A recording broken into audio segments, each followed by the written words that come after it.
ಮಧ್ಯಂತರ ವರದಿಯ ಆಧಾರದಲ್ಲಿ ನಿಮ್ಮ ಕಕ್ಷಿದಾರ ಅರ್ಥಾತ್ ಜಯಂತ್ ಟಿ ಸೌಜನ್ಯ ಪರ ಹೋರಾಟಗಾರ ಆರೋಪಿ ಆಗಿದ್ದರೆ ಅದನ್ನ ನೀವು ಅಲ್ಲೆಗಳಿತೀರೋ ಅಥವಾ ಈ ವರದಿಯನ್ನ ಸ್ವೀಕಾರ ಮಾಡ್ತೀರೋ? It is tainted, biased, unfair, not sustainable in long run.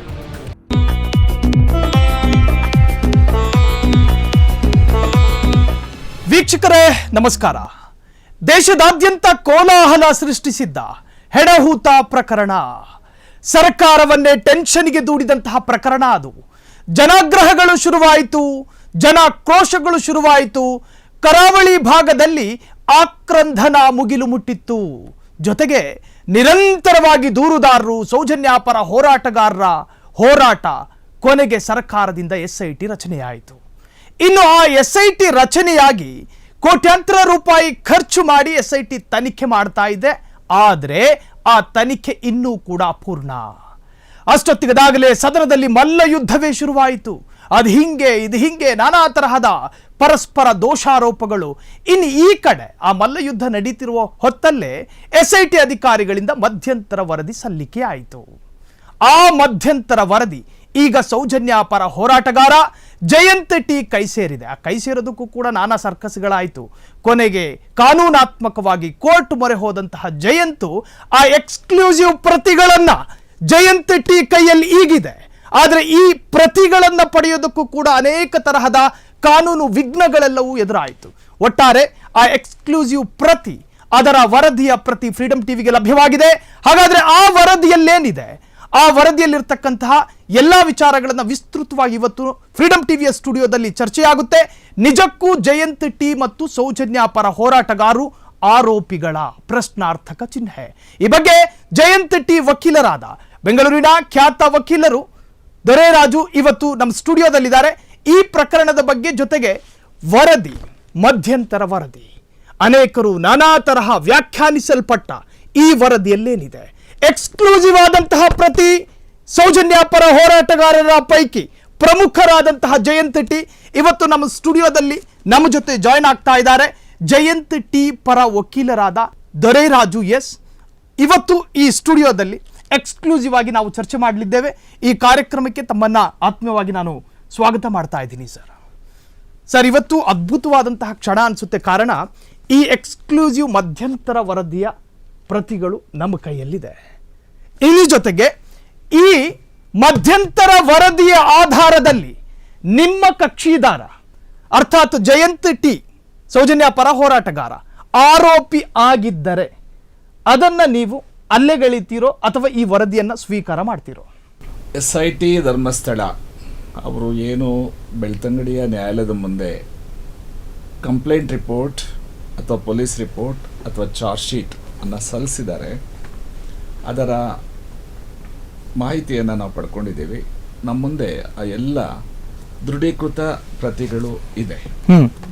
ಇದನ್ನು ಗಮನಿಸಿದಾಗ SIT ಅವರು ಮಾಡಿರ್ತಕ್ಕಂಥ ತನಿಖೆ, ಅವರು ನ್ಯಾಯಾಲಯಕ್ಕೆ ಸಲ್ಲಿಸಿರ್ತಕ್ಕಂಥ ತನಿಖಾ ವರದಿ, it is tainted, biased, unfair, not sustainable in ಲಾ.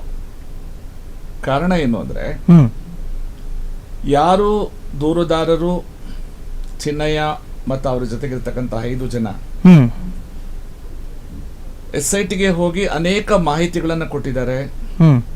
ಅಲ್ಲಿ ನಡೆದಿರ್ತಕ್ಕಂಥ ಪ್ರಕರಣಗಳ ಸಾಕ್ಷಿಗಳನ್ನು ನೀಡಿದ್ದಾರೆ, ದಾಖಲೆಗಳನ್ನು ನೀಡಿದ್ದಾರೆ.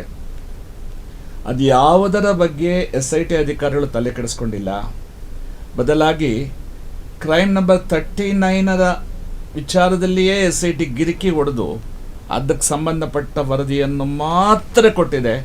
ಆ ವರದಿಯೂ ಸಹ ವಾಸ್ತವಿಕವಾಗಿಲ್ಲ, ದೋಷಪೂರಿತವಾಗಿದೆ. ಆದ್ದರಿಂದ ನಾನು ಈಗಾಗಲೇ ಹೇಳಿದೆ, it is unsustainable, not maintainable ಇನ್ ಲಾ. ಇದಕ್ಕೆ ಪುಷ್ಟೀಕರಿಸಕ್ಕೆ ಒಂದು ವಿಚಾರ ಇದೆ. ಬೆಳ್ತಂಗಡಿಯ ನ್ಯಾಯಾಧೀಶರಾದ ಮಾನ್ಯ ವಿಜೇಂದ್ರರವರು ನ್ಯಾಯಾಲಯದ ಈ ಪ್ರಕರಣಕ್ಕೆ ಸಂಬಂಧಪಟ್ಟ ಕಡತದಲ್ಲಿ 2 ಬಾರಿ maintainability of the report submitted by the SIT under section 215 of BNSS ಅಂತ ಹೇಳಿ ಅದಕ್ಕೆ 2 ಸಲ ದಿನ ನಿಗದಿ ಮಾಡಿದ್ದಾರೆ. ಅಂದಮೇಲೆ ಈ ವರದಿ ಊರ್ಜಿತ ಆಗಲ್ಲ ಅನ್ನೋದು ಸ್ವಲ್ಪ ಮಟ್ಟಿಗೆ ಖಾತರಿಯಾಗಿದೆ. ಮುಂದೆ ಅದರ ಬಗ್ಗೆ ವಾದ ವಿವಾದ ನಡೆಯಬೇಕಾಗಿದೆ. ಒಟ್ಟಾರೆ the report filed by the SIT is not in accordance with law. It is totally a failure and it is a tainted report. Sir, ಇಲ್ಲಿ ನಮ್ಮ ಕೈಯಲ್ಲಿರ್ತಕ್ಕಂತಹ ಈ SIT ಅಧಿಕಾರಿಗಳ ಮಧ್ಯಂತರ ವರದಿ ಯಾವುದೋ ಜನಸಾಮಾನ್ಯ ಏನು ಲಿಖಿತದಲ್ಲಿ ದಾಖಲೆ ಮಾಡಿರುವಂತಹ ವರದಿಯಲ್ಲ. SIT ತನಿಖಾಧಿಕಾರಿಗಳೇ ನ್ಯಾಯಾಲಯಕ್ಕೆ ಸಲ್ಲಿಸಿರ್ತಕ್ಕಂತಹ ವರದಿ. ಇನ್ನು ಈ ವರದಿ ಕಾನೂನಾತ್ಮಕವಾಗಿ ಪರಿಗಣನೆ ಆಗೋದಿಲ್ಲ ಅಂತ ಹೇಳ್ತೀರಿ. ಆ ವಾದ ನಿಮ್ಮದು ಆಗಿದ್ದರೆ ಕಾನೂನಾತ್ಮಕವಾಗಿ ಏನು ವಿವರಣೆ ಕೊಡ್ತೀರಿ? ಸೊ ಇಲ್ಲಿ ಇದು SIT ಅವರು ನ್ಯಾಯಮೂರ್ತಿಗಳು ಬಹಿರಂಗ ನ್ಯಾಯಾಲಯದಲ್ಲಿ ಹೇಳಿರೋ ಪ್ರಕಾರವಾಗಿ 6 ಸಂಪುಟಗಳ 3923 ಪುಟಗಳ ದೀರ್ಘ ವರದಿ ನ್ಯಾಯಾಲಯದ ಮುಂದೆ ಮಂಡಿಸಿದ್ದಾರೆ. ಅದನ್ನ ಯಾರಿಗೂ ಕೊಡಬಾರ್ದು ಅಂತಾನು ಹೇಳಿ ಅವರು ವಿನಂತಿ ಮಾಡ್ಕೊಂಡಿದ್ದಾರೆ. ಹಾಗಾಗಿ ಮಹೇಶ್ ಚಿಮ್ರೋಡಿ ಹಾಕಿರ್ತಕ್ಕಂಥ ಅರ್ಜಿ ಅಲ್ಲಿ ಪುರಸ್ಕಾರಗೊಳ್ಳಲಿಲ್ಲ. ತದನಂತರ ನಾವು ಹೋಗಿ ಈ ಪ್ರತಿಗಳನ್ನು ನಮ್ಮ ನೀಡಲೇಬೇಕು, ಕಾನೂನಲ್ಲಿ ಇದಕ್ಕೆ ಅವಕಾಶ ಇದೆ ಅಂತ ದೀರ್ಘವಾದ ವಾದಗಳನ್ನು ಮಾಡಿದಂಥ ನ್ಯಾಯಾಲಯ ಒಪ್ಕೊಂಡು 1 ತಿಂಗಳ ತನಕ ಇದು ನಮ್ಮ ಕೈ ಸೇರಿಲ್ಲ. 26/12/2025 ನಮ್ಮ ಕೈ ಸೇರಿದೆ. ಕೂಡಲೇ ಅದನ್ನು ಬೆಳ್ತಂಗಡಿಯಿಂದ ಬೆಂಗಳೂರಿಗೆ ತಂದು ಅದರ ಬಗ್ಗೆ ನಾವು ಗಮನ ಹರಿಸಿದ್ದೀವಿ. ಇದರಲ್ಲಿ ದೂರುದಾರ ಚಿನ್ನಯ್ಯ ಮತ್ತು ಸಂಗಡಿಗರು ಒಟ್ಟು 6 ಜನರನ್ನ ಆರೋಪಿಗಳು ಎಂದು ಅಲ್ಲಿ ಉಲ್ಲೇಖ ಮಾಡಿದ್ದಾರೆ. ಇಲ್ಲಿ ನಮ್ಮ ಮುಂದೆ ಇರತಕ್ಕಂಥ ಪ್ರಮುಖವಾದ ಪ್ರಶ್ನೆ, ಇದು ನ್ಯಾಯಾಂಗದ ಇತಿಹಾಸದಲ್ಲಿ ಪ್ರಶ್ನಾರ್ಥಕವಾದ ವಿಚಾರ. ದೂರುದಾರರನ್ನೇ ಆರೋಪಿಗಳಾಗಿ ಮಾಡಿರುವುದು. ಸಮಾಜದಲ್ಲಿ ದಶಕಗಳಿಂದ ಅಲ್ಲಿ ನಡೀತಾ ಇರತಕ್ಕಂಥ ಅಪರಾಧಗಳ ಬಗ್ಗೆ ಶೀಘ್ರವಾದ ತನಿಖೆ ಆಗಬೇಕು ಅಂತ ಹೇಳಿ 10 ಹಲವರು ಬೇರೆ ಬೇರೆ ನ್ಯಾಯಾಲಯಗಳಲ್ಲಿ ಬೇರೆ ಬೇರೆ ಫೋರಂಗಳಲ್ಲಿ ಅರ್ಜಿಗಳನ್ನು ಸಲ್ಲಿಸಿ ಅದು ಯಾವುದೂ ಫಲಕಾರಿಯಾಗದ ಕಾರಣ ಇದೊಂದರ ಗಂಭೀರತೆಯನ್ನು ಸಾರ್ವಜನಿಕರಿಗೆ ತಿಳಿಸ್ಬೇಕು ಅನ್ನುವ ಕಾರಣಕ್ಕಾಗಿ ಬಂಗ್ಲೆಗುಡ್ಡೆಯಲ್ಲಿ ಬಿದ್ದಂತಹ ಒಂದು ಬುರುಡೆಯನ್ನು ತಗೊಂಡೋಗಿ ಚಿನ್ನಯ್ಯ ನ್ಯಾಯಾಲಯಗಳಿಗೆ ಮತ್ತು ಪೊಲೀಸರ ಮುಂದೆ ಕೊಟ್ಟು ಇದರ ವ್ಯಾಪಕತೆ ಗಂಭೀರತೆಯನ್ನು ಸ್ಥಾಪಿಸುವಂತಹ ಪ್ರಯತ್ನವನ್ನು ಚಿನ್ನಯ್ಯ ಮತ್ತಿತರರು ಮಾಡಿದರು. ಇದರಲ್ಲಿ ಯಾವುದೇ ದುರುದ್ದೇಶ ಇಲ್ಲ, ಯಾರನ್ನು ಕೊಲೆ ಮಾಡಿ ತಂದದ್ದಲ್ಲ, ಯಾವುದೇ ಸಮಾಧಿಯಿಂದ ತೆಗೆದದ್ದಲ್ಲ, ಕಾನೂನು ಬಾಹಿರವಾಗಿ ಎಕ್ಸಿಬಿಷನ್ ಮಾಡಿದ್ದು ಅಲ್ಲ, ಪರ್ಚೇಸ್ ಮಾಡಿದ್ದು ಅಲ್ಲ, ಅಥವಾ ಇದರ ದುಡ್ಡು ಮಾಡಿಕೊಳ್ಳೋ ಉದ್ದೇಶನೂ ಅಲ್ಲಿಲ್ಲ. There is no falsity at all in this case. It is a bona fide and genuine complaint. But unfortunately, complainant ಫಿರ್ಯಾದುದಾರರನ್ನೇ ಆರೋಪಿಯನ್ನಾಗಿ ಮಾಡಲಾಗಿದೆ. ಈ ವಿಚಾರದಲ್ಲಿ ಈಗಾಗಲೇ ನ್ಯಾಯಾಲಯಗಳು ತಮ್ಮ ತೀರ್ಪುಗಳನ್ನು ಕೊಟ್ಟಿದೆ. ಎಲ್ಲಿ ಫಿರ್ಯಾದುದಾರರು ಆರೋಪಿಗಳಾಗುತ್ತಾರೋ ಅಂಥ ಸಂದರ್ಭದಲ್ಲಿ ನ್ಯಾಯಾಧೀಶರು ಅತ್ಯಂತ ಎಚ್ಚರಿಕೆ ವಹಿಸಿ ಆ ದಾಖಲೆಗಳನ್ನು ನೋಡಿ ಮುಂದೆ ಕ್ರಮ ಜರುಗಿಸಬೇಕಾಗುತ್ತೆ. ಬಹುಶಃ ಆ ಕಾರಣಕ್ಕಾಗಿಯೇ ಅಲ್ಲಿನ ನ್ಯಾಯಾಧೀಶರು ಈ ಒಂದು ರಿಪೋರ್ಟನ್ನು ಮೇಂಟೈನಬಿಲಿಟಿ ಅದು ಊರ್ಜಿತವಾಗತಕ್ಕಂಥದ್ದ ಅಲ್ಲವಾ ಅನ್ನೋದನ್ನು 2 ಬಾರಿ ಅದರ ಬಗ್ಗೆ ವಾದ ಕೇಳಲು ದಿನಾಂಕವನ್ನು ನೀಡಿದ್ದಾರೆ. ಇದರಿಂದ ಅದು ಸ್ಪಷ್ಟವಾಗುತ್ತೆ. ಈಗ ನಾನು ನಿಮ್ಮ ಮುಂದೆ ಹೇಳೋದಾದರೆ, ನನ್ನ ಕಕ್ಷಿದಾರ ಜಯಂತ್ SIT ಕಚೇರಿಗೆ 9 ನೋಟಿಸ್ಗಳ ಪ್ರಕಾರವಾಗಿ ಸುಮಾರು 100 ಗಂಟೆಗಳಿಗಿಂತಲೂ ಅಧಿಕವಾದ ಸಮಯದಲ್ಲಿ SIT ಅಧಿಕಾರಿಗಳ ಪ್ರಶ್ನೆಗಳಿಗೆ ಒಳಗಾಗಿದ್ದಾರೆ, ತನಿಖೆಗಳಿಗೆ ಒಳಗಾಗಿದ್ದಾರೆ. ಆ ಸಂದರ್ಭದಲ್ಲಿ SITಯ ಅಧಿಕಾರಿಗಳು ಚಿನ್ನಯ್ಯನ ಮೂಲಕ ಜಯಂತ್ಗೆ ಓಡಿಸಿದ್ದಾರೆ. ಚಿನ್ನಯ್ಯನ ಮೂಲಕ ಪಡ್ಕೊಂಡಿರ್ತಕ್ಕಂಥ ರಿಪೋರ್ಟಲ್ಲಿ, ಸ್ಟೇಟ್ಮೆಂಟಲ್ಲಿ ಏನು ಜಯಂತ್ ಹೇಳಲಿಲ್ಲವೋ ಅವೆಲ್ಲವನ್ನ, ಅಂದ್ರೆ ವೈರುಧ್ಯಗಳಿದ್ದಾವೆ. ಹೌದು, ವೈರುಧ್ಯ ಅಲ್ಲ, ತದ್ವಿರುದ್ಧ ಅಲ್ಲ, ಸುಳ್ಳುಗಳಿದೆ. ಅಂದ್ರೆ ಈ ವಿಚಾರವಾಗಿ ಫಿರ್ಯಾದುದಾರ ಏನು ಹೇಳಲಿಲ್ಲ, ಹೇಳದೇ ಇರತಕ್ಕಂಥದ್ದು ಅಲ್ಲಿ ಉಲ್ಲೇಖ ಆಗಿದೆ. ಕಾರಣ ಏನು ಅಂದ್ರೆ, ಹಣ ಮತ್ತು ಅಧಿಕಾರವನ್ನು ಹೊಂದಿರತಕ್ಕಂಥ ಕೆಲವು ವ್ಯಕ್ತಿಗಳನ್ನ ರಕ್ಷಣೆ ಮಾಡಬೇಕು ಅನ್ನತಕ್ಕಂಥ ಏಕೈಕ ಉದ್ದೇಶದಿಂದ SIT ಇರತಕ್ಕಂಥ ಕೆಲವು ಅಧಿಕಾರಿಗಳು ಈ ಒಂದು ಹೇಳಿಕೆಗಳನ್ನು ಪಡೆದು ಆ ಮೂಲಕ ಈ ಪೊಲೀಸ್ ರಿಪೋರ್ಟನ್ನು ನ್ಯಾಯಾಲಯಕ್ಕೆ ಸಲ್ಲಿಸಿದ್ದಾರೆ. ಇಲ್ಲೊಂದು ಪ್ರಶ್ನೆ ಉದ್ಭವಿಸುತ್ತೆ, ಇದು police report, complaint report, charge sheet ಅನ್ನತಕ್ಕಂಥದ್ದು ದೊಡ್ಡ ಪ್ರಶ್ನಾರ್ಥಕ ಚಿಹ್ನೆ. ಒಂದು ನ್ಯಾಯಾಲಯದಲ್ಲಿ ಅವರು ಚಾರ್ಜ್ ಶೀಟ್ ಅಂತಾರೆ, ಮತ್ತೊಂದು ನ್ಯಾಯಾಲಯದಲ್ಲಿ ಕಂಪ್ಲೇಂಟ್ ರಿಪೋರ್ಟ್ ಅಂತ ಹೇಳ್ತಾರೆ. ಅದು ಯಾವುದು ಅನ್ನೋದು SITಗೆ ಸ್ಪಷ್ಟ ಇಲ್ಲ. ಮತ್ತೆ ಈ ಹೊಸ BNSS 215 ಅಡಿಯಲ್ಲಿ ಇರತಕ್ಕಂಥ ಅಂಶಗಳ ದುರುಪಯೋಗ ಆಗ್ತಾ ಇದೆ.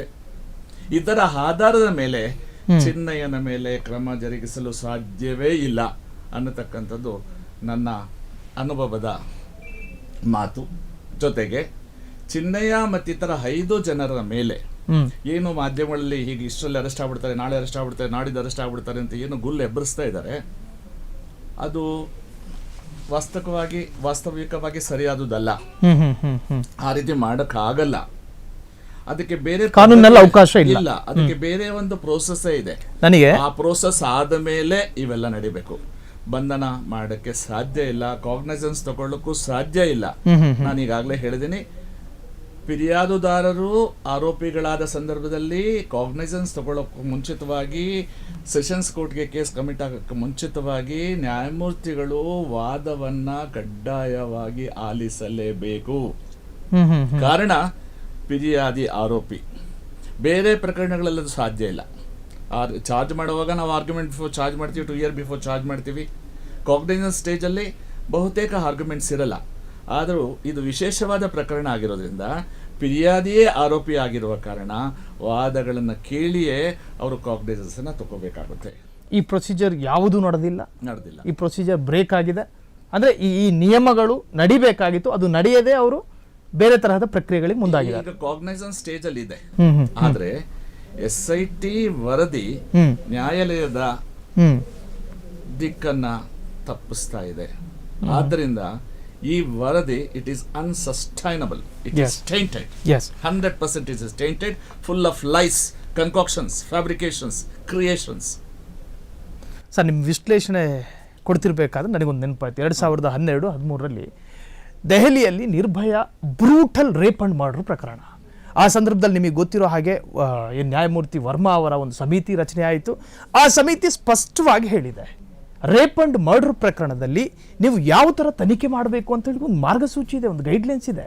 ಆ ಮಾರ್ಗಸೂಚಿಗಳು ಇಲ್ಲಿ ಪ್ರಾಕ್ಟಿಕಲ್ ಆಗಿದೆಯಾ ಸರ್?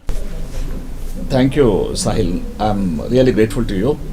ನೋಡಿ, 2012-13 ಅವಧಿಯಲ್ಲಿ ನವದೆಹಲಿಯ ನಿರ್ಭಯ ಗ್ಯಾಂಗ್ ರೇಪ್ ಮತ್ತು ಮರ್ಡರ್ ಪ್ರಕರಣದಲ್ಲಿ ಅಲ್ಲಿನ ತನಿಖಾಧಿಕಾರಿಗಳು ತನಿಖೆಯನ್ನ ಸಮಂಜಸವಾಗಿ ಮಾಡಿಲ್ಲ ಅನ್ನೋ ಕಾರಣಕ್ಕಾಗಿ ಭಾರತ ಸರ್ಕಾರ ಜಸ್ಟಿಸ್ JS ವರ್ಮಾರವರ ಸಮಿತಿಯನ್ನು ನೇಮಿಸಿತು. ಆ ಸಮಿತಿ ಇಂತಹ ಲೈಂಗಿಕ ಪ್ರಕರಣಗಳಲ್ಲಿ, ಲೈಂಗಿಕ ಅಪರಾಧದ ಪ್ರಕರಣಗಳಲ್ಲಿ ಯಾವ ರೀತಿ ತನಿಖೆ ಮಾಡಬೇಕು ಅನ್ನತಕ್ಕಂಥ ಮಾರ್ಗಸೂಚಿಗಳನ್ನು ನೀಡಿದೆ. ಇದು ನಿಮಗೂ ಹೋಗ್ತಿದೆ, ಈಗ ತಾವು ಉಲ್ಲೇಖ ಮಾಡಿದ್ರಿ, ನನ್ನ ಅನುಭವದಲ್ಲೂ ಹದಿದೆ. ಆದರೆ ಆ ಮಾರ್ಗಸೂಚಿಗಳು ಯಾವುದನ್ನೂ SIT ಈ ಪ್ರಕರಣದಲ್ಲಿ ಅಳವಡಿಸಿಕೊಂಡಿಲ್ಲ, ಪರಿಗಣಿಸಿಲ್ಲ. ಇಲ್ಲ, ಅವರು ಒಂದೇ ಒಂದು ಅಂಶವೂ ಕೂಡ ಪರಿಗಣಿಸಿಲ್ಲ. ಮೂಗಿನ ನೇರಕ್ಕೆ ಪ್ರಕರಣವನ್ನು ತಗೊಂಡೋಗಿದ್ದಾರೆ. ನಾನು ಈಗಾಗಲೇ ಹೇಳಿದ್ದೀನಿ, ಕ್ರೈಮ್ ನಂಬರ್ 39/2025 ಆಫ್ ಧರ್ಮಸ್ಥಳದ ಪ್ರಕರಣದ ಸುತ್ತಲೇ ಗಿರಿಕಿ ಹೊಡೆದಿದ್ದಾರೆ. ಆದ್ರೆ ಸರ್ಕಾರಿ ಆದೇಶದಲ್ಲಿ ಕಳೆದ 20 ವರ್ಷಗಳಲ್ಲಿ ಧರ್ಮಸ್ಥಳದ ಗ್ರಾಮ ಮತ್ತು ಸುತ್ತಮುತ್ತಲು ನಡೆದಿರ್ತಕ್ಕಂಥ ಅಪರಾಧಿಕ ಕೃತ್ಯಗಳ ಬಗ್ಗೆ ತನಿಖೆ ಮಾಡಬೇಕು ಅಂತಿದೆ. And SIT is A police station. ಅವ್ರೆ NCR ಮಾಡಬಹುದು, FIR ಮಾಡಬಹುದು, ಠಾಣೆ ದರ್ಜೆಯ ಪವರ್ ಕೊಡಲಾಗಿದೆ, ಎಲ್ಲಾ ತನಿಖೆಗಳನ್ನ ಮಾಡಬಹುದು, ದೋಷಾರೋಪಣಾ ಪಟ್ಟಿಯನ್ನು ಸಲ್ಲಿಸಬಹುದು. ಮಾಮೂಲಿ ಈ ದಂಡ ಪ್ರಕ್ರಿಯಾ ಸಂಹಿತೆಯ ಅಥವಾ BNSS ನ ಪೊಲೀಸ್ ಸ್ಟೇಷನ್ನ ಕಾರ್ಯವೈಖರಿ ಹೇಗಿದೆಯೋ ಅದೇ ಕಾರ್ಯವೈಖರಿ SIT ಕೊಡಲಾಗಿದೆ. ಆದರೂ ಸಹ ಕಳೆದ 20 ವರ್ಷಗಳಿಂದ ಅಲ್ಲಿ ಆಗಿರ್ತಕ್ಕಂಥ ಕೊಲೆ, ಅಪಹರಣ, ಅತ್ಯಾಚಾರ ಇತ್ಯಾದಿ ಯಾವ ಒಂದು ಪ್ರಕರಣದ ತನಿಖೆಯೂ ಆಗಿಲ್ಲ, ಯಾವೊಂದು ಪ್ರಕರಣದ FIR ಆಗಿಲ್ಲ, ಯಾವೊಂದು ಪ್ರಕರಣದ NCR ಆಗಿಲ್ಲ. ಜನಗಳು ಹೋಗಿ ವರದಿ ಕೊಟ್ಟಿದ್ದಾರೆ, ದಾಖಲೆ ಕೊಟ್ಟಿದ್ದಾರೆ, ಅವ್ರಿಗೆಲ್ಲ ಬೆದರಿಸಿ ಓಡಿಸಿದ್ದಾರೆ, ಸಾಕ್ಷಿಗಳಿಗೆಲ್ಲ ಇಂಟಿಮಿಡೇಷನ್ ಮಾಡಿದ್ದಾರೆ, ಆಮಿಷ ಕೊಟ್ಟಿದ್ದಾರೆ. ಇದ್ರ ಬಗ್ಗೆ ಈಗಾಗಲೇ ನನ್ನ ಕೃಷ್ಣದಾರ ಜಯಂತು ಕರ್ನಾಟಕದ ಮಾನ್ಯ ರಾಜ್ಯಪಾಲರಿಗೆ, ಕರ್ನಾಟಕದ ಮುಖ್ಯ ಕಾರ್ಯದರ್ಶಿಯವರಿಗೆ, DGP ಅವರಿಗೆ ಇತ್ಯಾದಿಯವರಿಗೆ ಕಾನೂನು ಪ್ರಕಾರ ಸ್ಯಾಂಕ್ಷನ್ ಕೇಳಿ ಅವರಿಗೆ ನೋಟಿಸನ್ನು ಕೊಟ್ಟಿದ್ದಾರೆ. ಅದು ಜಾರಿಯಾಗಿದೆ. ಸಂಬಂಧಪಟ್ಟ ಅಧಿಕಾರಿಗಳಿಗೆ ಅದು ಸೂಕ್ತ ಕ್ರಮಕ್ಕಾಗಿ ರವಾನೆಯೂ ಆಗಿದೆ. ಆದರೂ ಸಹ ಕರ್ತವ್ಯ ನಿರ್ಲಕ್ಷ್ಯ, ಅಜಾಗರೂಕತೆ, ಕಾನೂನು ಬಾಹಿರ ಎಲ್ಲವೂ ಈ ಕಂಪ್ಲೇಂಟ್ ರಿಪೋರ್ಟ್ ಅಲ್ಲಿ ಎದ್ದು ಕಾಣ್ತಾ ಇದೆ. ಸರ್, ಇನ್ನು ರಾಜ್ಯದಲ್ಲಿ ಸರ್ಕಾರದ ಮೇಲೆ ಒತ್ತಡ ಬಿದ್ದಂತಹ ಸಂದರ್ಭದಲ್ಲಿ ಸರ್ಕಾರ ಇದು ಚಂದಕ್ಕೋಸ್ಕರ SIT ತನಿಖೆ ಮಾಡಬೇಕು ಅಂತ ಹೇಳಿ ವಹಿಸಲಿಲ್ಲ ಜವಾಬ್ದಾರಿಯನ್ನು. SITಗೆ ಒಂದಷ್ಟು ಗೈಡ್ಲೈನ್ಸ್ಗಳನ್ನು, ಒಂದಷ್ಟು ಸೂಚನೆಗಳನ್ನು, ಒಂದಷ್ಟು ದೌತ್ಯಗಳನ್ನು ಕೊಡ್ತು. ಆ ಪ್ರದೇಶಗಳಲ್ಲಿ ಅನೇಕ ಬಾಲೆಯರ ಕಣ್ಮರೆಯಾಗಿದೆ. ಆ ಪ್ರದೇಶದಲ್ಲಿ ಉಗ್ರಪ್ಪ ವರದಿಯು ಕೂಡ ಅದಕ್ಕೆ ಮಾನದಂಡನೇ. ಆ ಪ್ರದೇಶಗಳಲ್ಲಿ ಅನೇಕ ಕನ್ಯಾ ಸ್ತ್ರೀಗಳ ಮೇಲೆ ಲೈಂಗಿಕ ದೌರ್ಜನ್ಯಗಳಾಗಿದೆ, ಅಸಹಜ ಸಾವುಗಳಾಗಿದೆ. ಈ ತರಹದ ಪ್ರಕರಣಗಳ ಎಲ್ಲ ಜವಾಬ್ದಾರಿಗಳನ್ನು ಕೂಡ SITಗೆ ಕೊಡ್ತು ಅಂತ ಹೇಳಿ ಆರಂಭಿಕ ಆದೇಶದಲ್ಲಿ ನಮಗೆ ವ್ಯಕ್ತವಾಗುತ್ತೆ. ಈ ಎಲ್ಲವೂ ಕೂಡ SIT ತನಿಖೆಯಲ್ಲಿ ಬಂದಿದೆಯಾ? ನಾನು ಗಮನಿಸಿರೋ ಪ್ರಕಾರವಾಗಿ 10 ಹಲವು ಮಹಿಳೆಯರು ಕಾಣೆಯಾದ ಪ್ರಕರಣಗಳು ದಾಖಲೆಗಳಲ್ಲಿದೆ. ಅದೇ ರೀತಿ ಬಾಲಕಿಯರು ಒಳಗಾಗಿರ್ತಕ್ಕಂಥ ಪ್ರಕರಣಗಳು ದಾಖಲೆಗಳಿದೆ. ಅದ್ರ ಬಗ್ಗೆ ಎರಡನೇ ಮಾತೇ ಇಲ್ಲ. ಅಂತಹ ಅನೇಕ ಪ್ರಕರಣಗಳಲ್ಲಿ ಸಿ ರಿಪೋರ್ಟ್ ದಾಖಲಿಸಲಾಗಿದೆ. ಅಂದ್ರೆ ಆರೋಪಿ ಸಿಗ್ಲಿಲ್ಲ ಅಂತ. SIT ರಚನೆ ಆದ ಮೇಲೆ ಅನೇಕ ಜನ ಸಾಕ್ಷಿಗಳು ಹೊರಗಡೆ ಬಂದ್ರು. ಭಯದಿಂದ ನಡುಕ್ತಾ ಇದ್ದಂತಹ ಸಾಕ್ಷಿಗಳು ಧೈರ್ಯ ತಾಳಿ SIT ಮುಂದೆ ಬಂದು ಕೆಲವು ಕಾಗದಗಳನ್ನು ಕೊಟ್ಟರು, ಕೆಲವು ವಿಚಾರಗಳನ್ನು ತಿಳಿಸಿದ್ರು. ಅದರ ಬಗ್ಗೆ ಸಾಮಾನ್ಯವಾಗಿ ಮಹಂತಿ ಅವರ ಅನುಭವದಲ್ಲಿ, ಬೇರೆಯವ್ರ ಬಗ್ಗೆ ನಂಗೆ ಗೊತ್ತಿಲ್ಲ, ಅವರು ನ್ಯಾಯಾಲಯದ ಮುಂದೆ ಅರ್ಜಿ ಹಾಕಿ ಸಿ ರಿಪೋರ್ಟ್ ಆಗಿ ಕ್ಲೋಸ್ ಆಗಿರ್ತಕ್ಕಂಥ ಎಲ್ಲ ಪ್ರಕರಣಗಳನ್ನ ರೀಓಪನ್ ಮಾಡಬಹುದಾಗಿತ್ತು. ಯಾಕಂದ್ರೆ ಸಣ್ಣ ಪ್ರಕರಣಗಳಲ್ಲ, ಎಲ್ಲವೂ ಅತ್ಯಾಚಾರ, ಕೊಲೆಯ ಗಂಭೀರ ಪ್ರಕರಣಗಳು. ಎಷ್ಟೇ ತಡ ಆಗಿದ್ದು ಸಿ ರಿಪೋರ್ಟ್ ಆಗಿದ್ರು ಸಹ ಹೊಸ ಸಾಕ್ಷಿಗಳು, ಹೊಸ ವಿಚಾರ ಹೊರಗಡೆ ಬಂದ ಕೂಡಲೇ ಅವರು ಪುನರ್ ತನಿಖೆಯನ್ನ ಮಾಡಬೇಕಾಗಿತ್ತು, ಅದಕ್ಕೆ ಅರ್ಜಿ ಸಲ್ಲಿಸಬೇಕಾಗಿತ್ತು. SIT ಇದ್ರ ಬಗ್ಗೆ ಗಮನ ಕೊಟ್ಟೇ ಇಲ್ಲ. ಆದ್ರಿಂದ ನಾನು ಹೇಳ್ತೇನೆ, SIT ರಿಪೋರ್ಟ್ ಇಸ್ ಟೆಂಪ್ಟೆಡ್. ಸ್ಪಷ್ಟವಾಗಿ ಹೇಳ್ತೀರಿ. ಹೌದು ಸರ್, ಇನ್ನು SIT ಕಚೇರಿ ತೆರೆದ ನಂತರ ಅಲ್ಲೊಂದು ಓಪನ್ ವೇದಿಕೆ ಸೃಷ್ಟಿ ಮಾಡಲಾಯಿತು. ಸರ್, ನಿಮಗೇನಾದರೂ ಆ ಪ್ರದೇಶಗಳಲ್ಲಿ ಏನಾದರೂ ಸಂಶಯಗಳಿದ್ದರೆ, ಅಸಹಜ ಸಾವಿನ ಬಗ್ಗೆ ನಿಮಗೇನಾದರೂ ಗೊತ್ತಿದ್ರೆ, ತಿಳಿದಿದ್ರೆ, ನೀವು ಭಯ ಪಡೋದು ಬೇಡ, ನೀವು ಬಂದು ನಮಗೆ ಮಾಹಿತಿ ಕೊಡಿ, ನಿಮ್ಮ ಎಲ್ಲ ಮೂಲಗಳನ್ನು ರಹಸ್ಯವಾಗಿಡ್ತೀವಿ ಅಂತ ಹೇಳಿ ಘೋಷಣೆ ಮಾಡಿತು. ಅದಾದ ನಂತರ ಅನೇಕರು ಹೋದ್ರು ಸರ್, ಬೆಳ್ತಂಗಡಿ ಭಾಗದಿಂದ. ನಾನು ಅನೇಕ ಅಸಹಜ ಯಾರೋ ಹೊತ್ಕೊಂಡೋಗಿ ಉಳೋದನ್ನ ಕಂಡಿದ್ದೀನಿ. ಅದು ಇದು ಸಾಕಷ್ಟು ವಿಚಾರಗಳನ್ನು ಹಂಚಿಕೊಂಡ್ರು. ಈ ಹಂಚಿಕೊಂಡ ಪೈಕಿ ಯಾವುದಾದ್ರೂ ಪ್ರಮುಖ ವಿಚಾರಗಳ ಬಗ್ಗೆ ದೂರನ್ನ ಅಥವಾ FIR ಮಾಡಿದ್ರ SIT ಅಧಿಕಾರಿಗಳು? ನೋಡಿ, ಅನೇಕ ಜನ ಮಹಿಳೆಯರು ಆದದ್ದು ಅಸ್ವಾಭಾವಿಕ ಮರಣಗಳಾಗಿದ್ದು, ಬಾಲಕಿಯರು ಕಾಣೆ ಆಗಿದ್ದ ಬಗ್ಗೆ ಯಾವುದೇ ತನಿಖೆ ನನಗೆ ಗೊತ್ತಿರೋ ಪ್ರಕಾರ ಈ ರಿಪೋರ್ಟ್ ಕಾಣ್ತಾ ಇಲ್ಲ, ಎಲ್ಲೂ ಇಲ್ಲ. ಮತ್ತೆ ಲೈಂಗಿಕ ಪ್ರಕರಣಗಳಲ್ಲಿ ಯಾವ ರೀತಿ ತನಿಖೆ ಮಾಡಬೇಕು ಅಂತ ಹೇಳಿ ನ್ಯಾಯಮೂರ್ತಿ JS ವರ್ಮಾರ್ ಅವರ ಸಮಿತಿಯವರು ಕೊಟ್ಟಿರ್ತಕ್ಕಂಥ ಮಾರ್ಗಸೂಚಿಯ ಪಾಲನೆ ಆಗಿಲ್ಲ. ಅದ್ರ ಬಗ್ಗೆ ಅವರು ಒಂದು ಸಣ್ಣ ಪ್ರಯತ್ನವನ್ನು ಮಾಡಿಲ್ಲ. ಮತ್ತೆ ಈ ಮರ್ಡರ್ ಮತ್ತೆ ಮಾಸ್ ಬರಿಯಲ್ಲಿದೆಯಲ್ಲ, ಹೆಣವೂತ ಪ್ರಕರಣಗಳು, ಸಾಗಿಸಿದ ಪ್ರಕರಣಗಳು, ಅದಕ್ಕೆ ವೈಜ್ಞಾನಿಕವಾಗಿ GPR ಮತ್ತೆ ಐಸೋಟೈಪ್ ಇತ್ತೀಚೆಗೆ ಏನೋ ಪ್ರಾರಂಭ ಮಾಡಿದ್ದಾರೆ. ಅನಾಲಿಸಿಸ್ ಅನ್ನ ಪ್ರಾರಂಭದಲ್ಲೇ ಮಾಡಿದ್ರೆ ಲಕ್ಷಾಂತರ ರೂಪಾಯಿ ಸರ್ಕಾರ ಉಳಿತಾ ಇತ್ತು. ಅಂದ್ರೆ ಆಧುನಿಕತೆಗಳನ್ನ ಅವರು ಅಳವಡಿಸ್ತಾ ಇಲ್ಲ. ಇತ್ತೀಚೆಗೆ ಏನೋ ಮಾಡ್ತೀವಿ ಅಂತ ಹೇಳಿ ನಾನು ಕೆಲವು ಪತ್ರಿಕೆಗಳಲ್ಲಿ ಹೋದೆ, ಐಸೋಟೈಪ್ ಅನಾಲಿಸಿಸ್ ಅನ್ನ ಪ್ರಾರಂಭ ಮಾಡ್ತೀವಿ ಅಂತ ಹೇಳಿ. ಅದನ್ನ ಮೊದಲೇ ಮಾಡ್ಬೇಕಾಗಿತ್ತು, GPR ಮೊದಲೇ ಮಾಡ್ಬೇಕಾಗಿತ್ತು. ಚಿನ್ನಯ್ಯ ಯಾವ ಪ್ರದೇಶವನ್ನ ಹೇಳಿದಾನೋ ಅದರ ಬಗ್ಗೆ ವಿವಾದಗಳಿದೆ. ಅವನು ಹೇಳಿದ್ದೇ ಒಂದ್ ಕಡೆ, ಇದು ತನಿಖೆ ಆಗಿರೋದು ಒಂದ್ ಕಡೆ. ಆದ್ರೂ ಕೆಲವು ಕಡೆ ತಲೆಬುರುಡೆಗಳು, ವಸ್ತುಗಳು ಸಿಕ್ಕಿದೆ. ಸತ್ತ ವ್ಯಕ್ತಿಯ ಚಹರೆಗೆ ಸಂಬಂಧಪಟ್ಟ ಸಾಕ್ಷ್ಯಾಧಾರಗಳು ಸಿಕ್ಕಿದೆ. ಚಿನ್ನಯ್ಯನ ಹೇಳಿಕೆ ಸಂಪೂರ್ಣ ಸುಳ್ಳು ಅಂತ ಯಾರು ಹೇಳಕ್ಕಾಗೋದಿಲ್ಲ.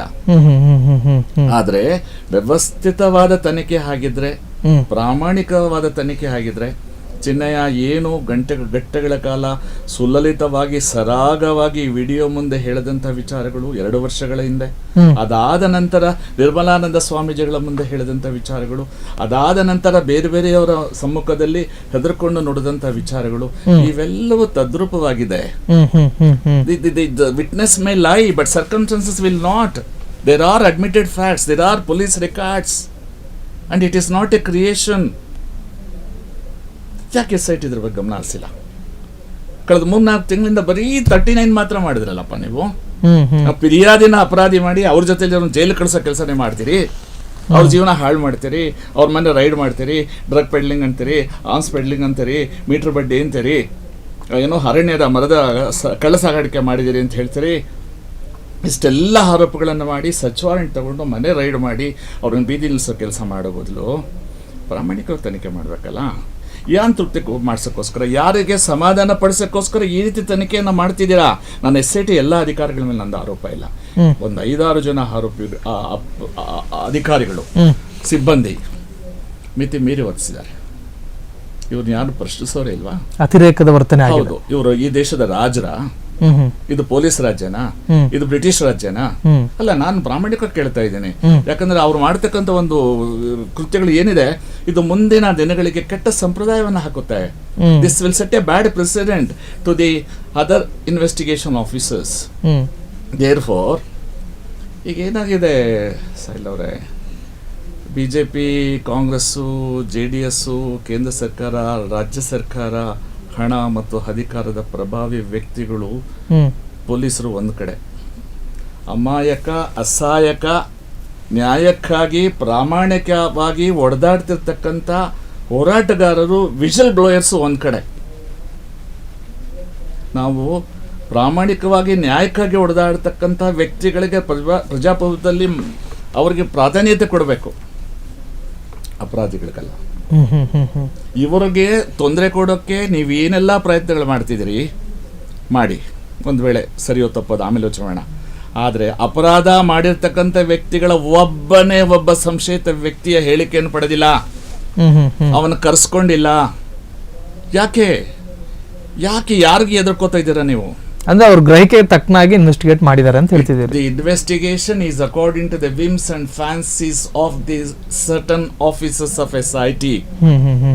ಮೊಹಂತಿ ಅವರು ತುಂಬಾ ಒತ್ತಡದಲ್ಲಿ ಕೆಲಸ ಮಾಡ್ತಾರೆ ಅಂತ ನನಗೆ ಅನ್ಸುತ್ತೆ.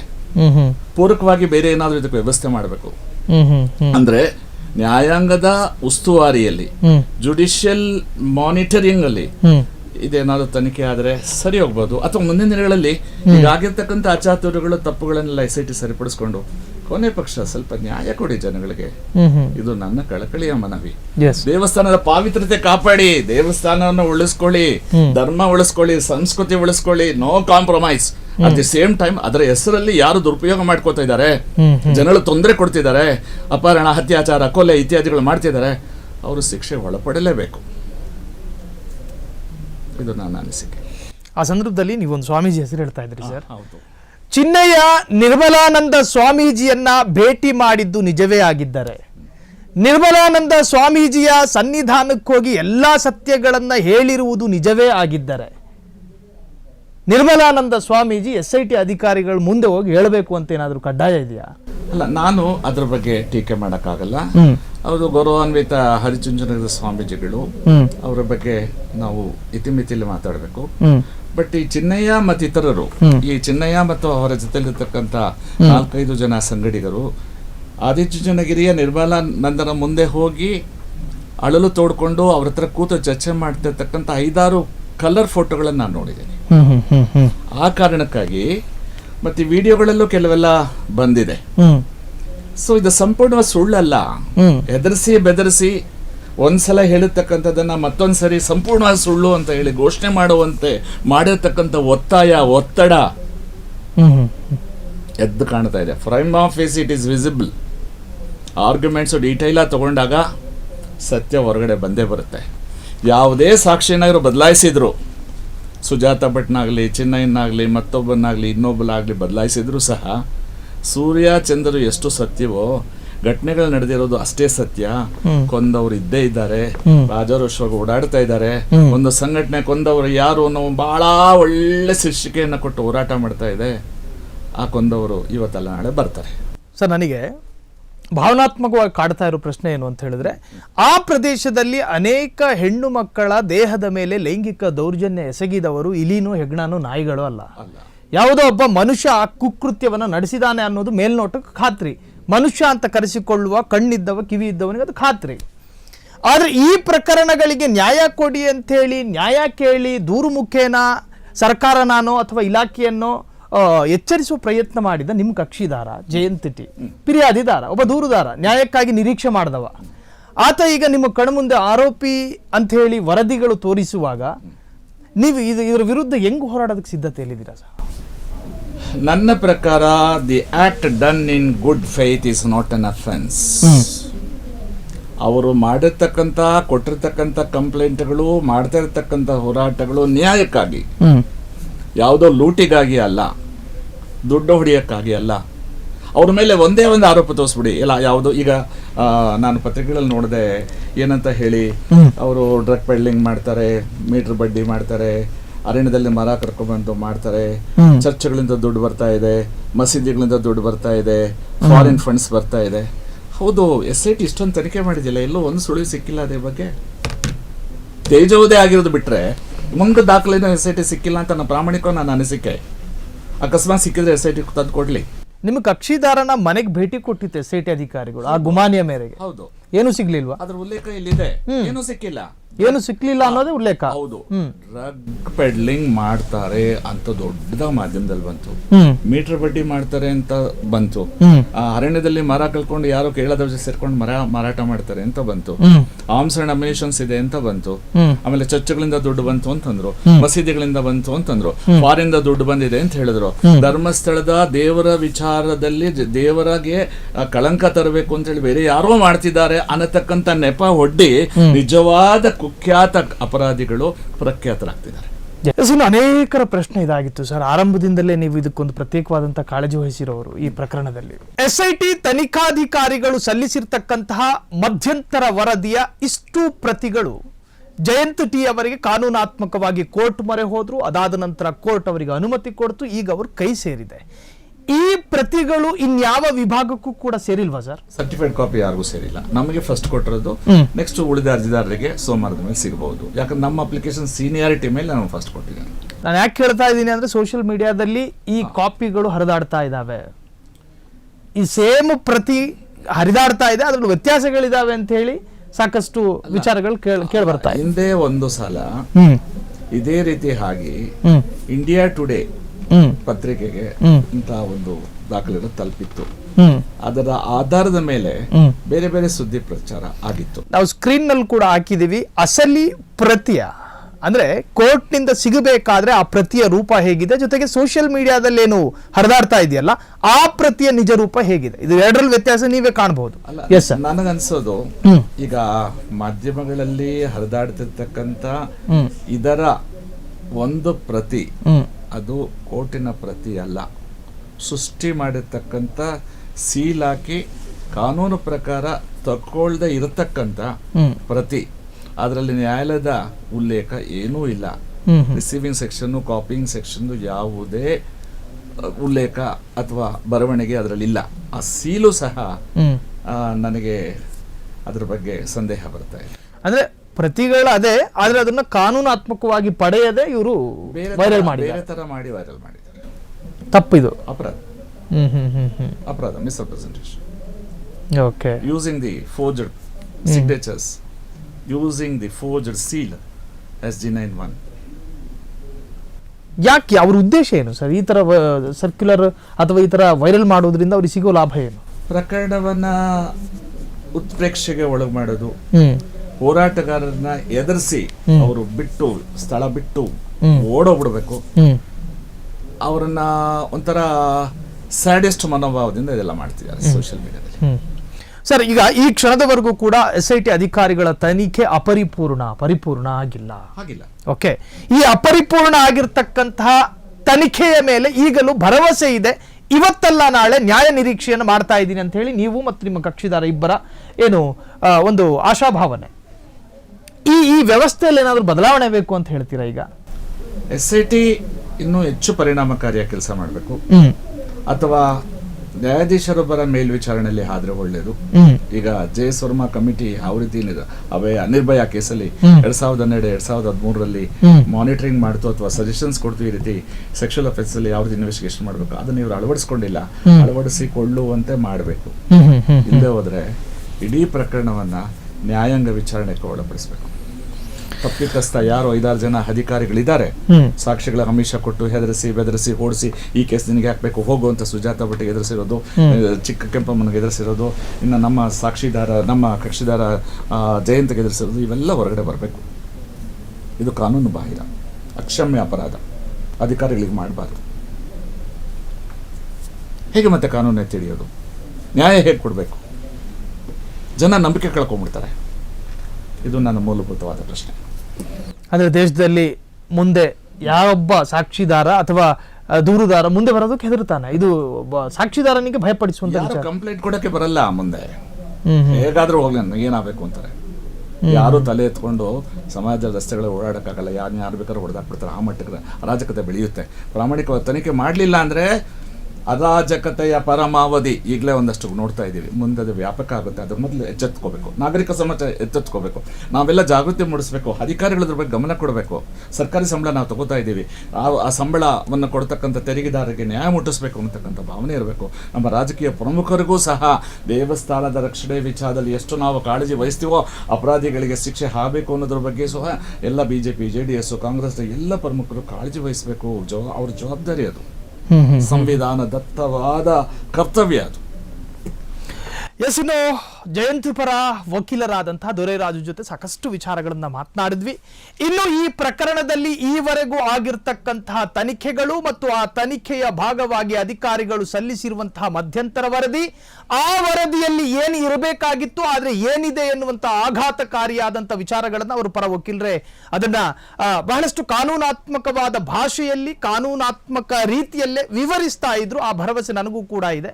ಸೊ ಇನ್ನು ಮುಂದೆ ಆಗಬಹುದಾದಂತಹ ಕಾನೂನು ಪ್ರಕ್ರಿಯೆಗಳು, ನಾವು ನನ್ನ ಕಕ್ಷಿದಾರ ಆರೋಪಿ ಎನ್ನುವಂತಹ ಕಳಂಕದಿಂದ ಮುಕ್ತಿಯಾಗಿಸೋದಕ್ಕೆ ಅವರಲ್ಲಿರ್ತಕ್ಕಂತಹ ಕಾನೂನು ಅಸ್ತ್ರಗಳು ಎಲ್ಲವನ್ನೂ ಕೂಡ ವಿವರವಾಗಿ ಕೊಟ್ಟರು. ಇನ್ನು ನಾನು ಸ್ವತಃ ಈ ಪ್ರಕರಣದ ಸಾಕ್ಷಿದಾರ ಅರ್ಥಾತ್ ಇವರ ಕ್ಲೈಂಟು, ಇವರ ಕಕ್ಷಿದಾರ ಜಯಂತ್ ಅವ್ರ ಜೊತೆ ಸಾಕಷ್ಟು ಮಾತನಾಡೋದಿದೆ. ಈ ಕಾರ್ಯಕ್ರಮದಲ್ಲಿ ಪಾಲ್ಗೊಂಡು ತಮ್ಮ ಅತ್ಯಮೂಲ್ಯವಾದಂತಹ ಸಮಯವನ್ನು ನನ್ನ ಜೊತೆ ಕಳೆದಿದ್ದಕ್ಕೆ ತಮಗೆ ಧನ್ಯವಾದಗಳನ್ನ ತಿಳಿಸ್ತಾ ಇದ್ದೀನಿ ಸರ್. Thank you.